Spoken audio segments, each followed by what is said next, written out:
séquence de lecture numéro 1 du jeudi 2 avril. Nous allons commencer par faire une petite dictée de mots à l'ardoise. Ce sont des mots qui contiennent la lettre G.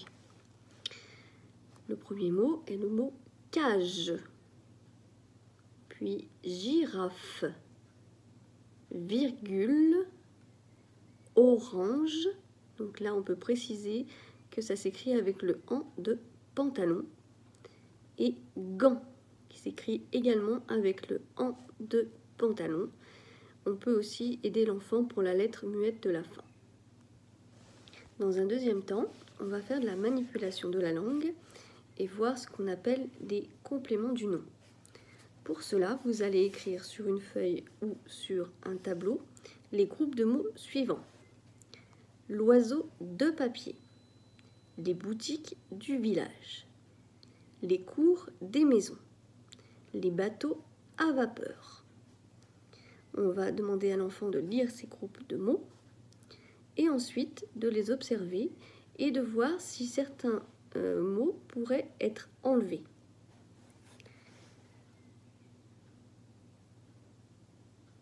Donc on peut aussi lui faire remarquer que souvent c'est des mots outils et un autre mot qui peut être enlevé. Par exemple, dans les boutiques du village, on peut garder simplement les boutiques. Dans les cours des maisons, on peut garder les cours, enlever des et maisons. Dans les bateaux à vapeur, on peut garder les bateaux. Ensuite, on va demander à l'enfant de supprimer justement ce qui peut l'être dans les groupes de mots suivants.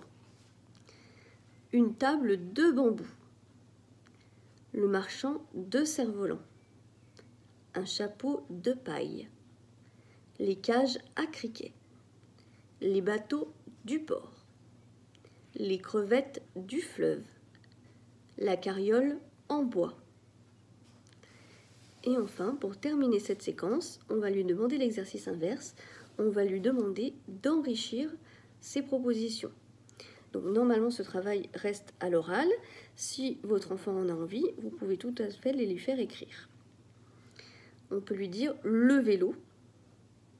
Ça peut être le vélo de papa, de ma sœur.